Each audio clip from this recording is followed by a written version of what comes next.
महाभारत के दौर में आपका स्वागत है। पिछले एपिसोड में हमने बात की जीव और जगत की उत्पत्ति के बारे में और वंशों की उत्पत्ति के बारे में हमने जाना था। अब आगे की कहानी की ओर चलते हैं। आप सब जानते ही होंगे कि भगवान वेद व्यास भूत, भविष्य और वर्तमान के रहस्य, कर्म, उपासना, ज्ञान रूप वेद, योग, धर्म, अर्थ और काम सब शास्त्रों तथा समस्त लोक के व्यवहारों के ज्ञाता थे। उन्होंने तपस्या और ब्रह्मचर्य की शक्तियों से वेदों का विभाजन करके इस पवित्र ग्रंथ महाभारत का निर्माण किया है। उन्होंने सोचा कि ये ग्रंथ मैं शिष्यों को कैसे पढ़ाऊंगा। भगवान वेद व्यास जी के इस विचार मात्र से इसको जानकर ब्रह्मा जी स्वयं प्रकट हुए। भगवान वेद व्यास ब्रह्मा जी को देखकर अचंभित हो गए।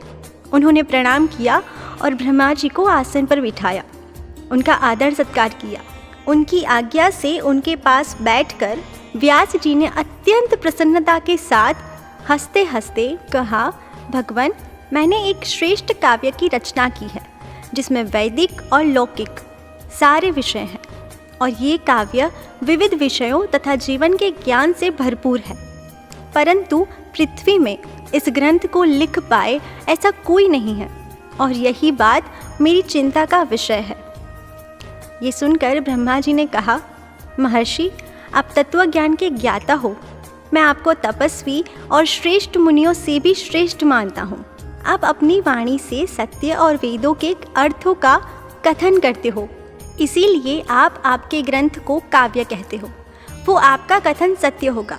आपके काव्य की प्रसिद्धि पूरे जगत में काव्य के नाम से ही होगी। आपके इस काव्य से श्रेष्ठ काव्य का निर्माण जगत में कोई नहीं कर पाएगा। आप आपके इस ग्रंथ को लिखने के लिए श्री गणेश जी का स्मरण कीजिए। इतना कहकर ब्रह्मा जी अपने लोक में चले गए। वेदव्यास जी ने गणेश जी का स्मरण किया। स्मरण करते ही गणेश जी उपस्थित हो गए। व्यास जी ने उनका पूजन किया और उनसे प्रार्थना की, भगवान, मैंने अपने मन में ही महाभारत की रचना की है। मैं वो बोलता हूँ और आप लिखते जाइए। मगर गणेश जी ने एक शर्त रखी।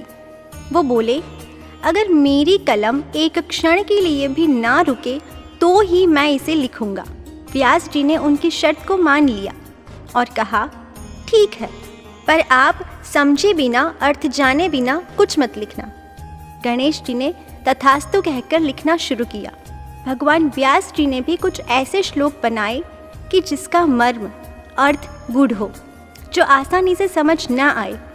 व्यास जी ने कहा, 8800 श्लोक ऐसे हैं जिसका मतलब मैं और शुकदेव जी जानते हैं। संजय जानता है कि नहीं, वो निश्चय पूर्वक कहा नहीं जा सकता। वह श्लोक आज भी इस ग्रंथ में है, जिसको सोच विचार किए बिना समझा नहीं जा सकता। और जब सर्वज्ञ ऐसे गणेश जी उन श्लोक के अर्थ समझने के लिए एक क्षण रुकते, तभी व्यास जी बहुत से ऐसे और श्लोकों की रचना कर लेते और इस प्रकार लिखा गया हमारा महाभारत ग्रंथ। महाभारत क्यों हुआ, उसके कारण को समझने के लिए जीव जगत की उत्पत्ति को हमने जाना और अब जानेंगे उसके हर कारण को भी। महाभारत कब कैसे लिखी गई वो जानने के बाद अब हम आगे बढ़ेंगे आदि पर्व के किस्सों की तरफ, जिसे हम जानेंगे अगले एपिसोड में। Till then, stay tuned, take care, see you soon.